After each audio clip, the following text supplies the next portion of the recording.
में जो बयान मैंने दिया है उसको लगातार न्यूज मीडिया में तोड़ मरोड़ के परोसा गया और उसमें भी राजनीति करने की कोशिश की गई।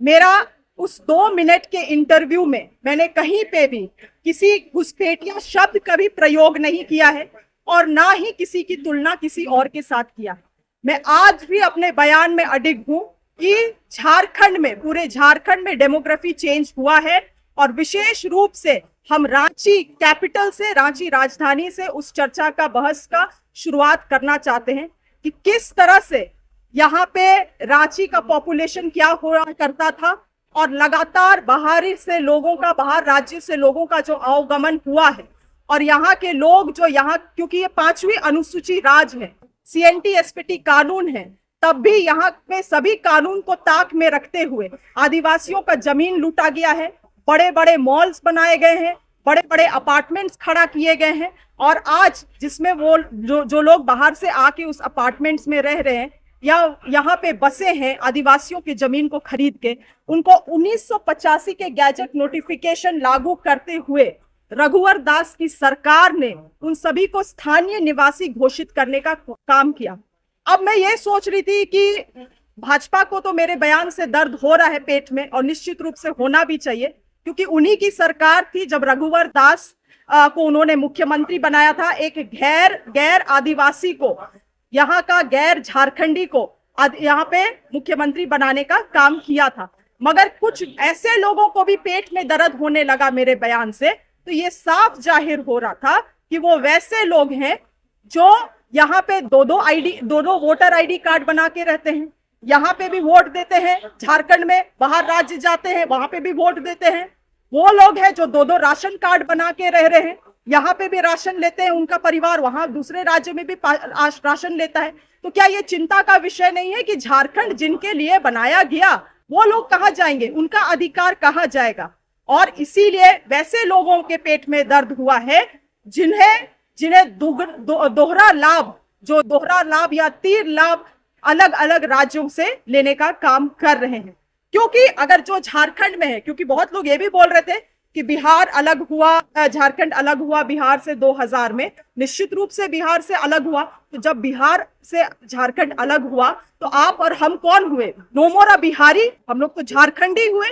तो जब अब हम बोल रहे हैं कि लोग बिहार से आके यहाँ के आदिवासी मूलवासियों का राज्य का अतिक्रमण कर रहे हैं, तो यहाँ कौन लोग हैं जिनके पेट में दर्द हो रहा है? ये बात मैं जानना चाहती हूँ। साथ ही साथ जो डेमोग्राफी चेंज का बात हो रहा है पूरे रांची में आप देखेंगे, और मैं इसको मनगढ़ंत चीजों के साथ नहीं, 1991 का जो जनसंख्या है का डेटा है मेरे पास और जो उसमें रिसर्च कराया गया था, उन सभी आंकड़ों को लेकर मैं आई हूं और यहाँ पे साफ आप देखेंगे कि झारखंड के आदिवासी जनसंख्या 1900 में 65% था और 1991 के जनगणना में वो घट के 27% हो गया। और इस रिसर्च के अनुसार अगर आप जाइएगा तो यहाँ पे ये भी कहता है कि जिन जिन प्रखंडों में गिरावट हुई है वो प्रखंड अधिकतर बिहार से सटे हुए प्रखंड है और साथ ही साथ वहां पे कोयला माइनिंग का काम होता है। और यहाँ इस रिसर्च में ये साफ लिखा गया है कि झारखंड क्षेत्र में आदिवासियों की घटती हुई प्रतिशत का कारण बाहरी लोगों का आना है, यहाँ से आदिवासियों का पलायन है और जनगणना में हेराफेरी है। तो ये जनगणना में हेराफेरी कैसे हुआ? किन लोगों ने षड्यंत्र किया? बहुत सारी चीजें हैं, चर्चा विषय बनता है, बहस भी लंबा इसमें हो सकता है। इसीलिए आखिरी बात जो आज मैंने विधानसभा में उठाया मामला कि महिलाओं के, आदिवासी महिलाओं की छवि को ये लोग धूमिल करने का काम कर रहे हैं कि जिस तरह से अगर बांग्लादेशी घुसपैठी झारखंड में आए हैं, आदिवासी महिलाओं से शादी किए हैं, उनके साथ दुर्व्यवहार कर रहे हैं, बच्चा पैदा करके उनको छोड़ दे रहे हैं, फिर से किसी और से शादी कर रहे हैं, तो निश्चित रूप से आप ऐसे मामलों के सामने लाए, हम लोग उस पर कार्रवाई करेंगे। मगर आप पूरे देश भर में क्या आदिवासी महिलाओं का छवि गढ़ने का काम कर रहे हैं? आज देश भर में यही मैसेज जा रहा है कि अरे आदिवासी महिला सो इजी, सो चीप, आपको झारखंड में जमीन चाहिए, आप झारखंड में जाइए, आदिवासी महिलाओं से शादी करिए, उनका जमीन आपको इजिली मिल जाएगा। यही नैरेटिव ये सेट कर रहे हैं।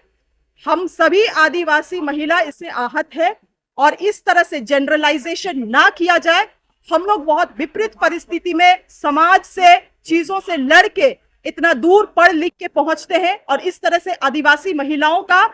छवि को धूमिल करना, पूरे देश भर में एक इमेज उनका गढ़ने का काम करना कि tribal women are so easy going is just disrespectful. इसीलिए मैं ये कहूंगी कि भाजपा को इन चीजों के लिए भी इसी सदन में, क्योंकि इसी सदन में ये बात उठा है, इसी सदन में उनको माफी मांगना चाहिए आदिवासी महिलाओं से। और दूसरी और आखिरी बात यही बोल के खत्म करेंगे, इतने लंबे तक इनका सरकार था, इन्होंने क्या किया आदिवासियों के लिए, इन्होंने क्या किया घुसपैठियों को रोकने के लिए, उसका भी डिटेल्स ये उपलब्ध कराए।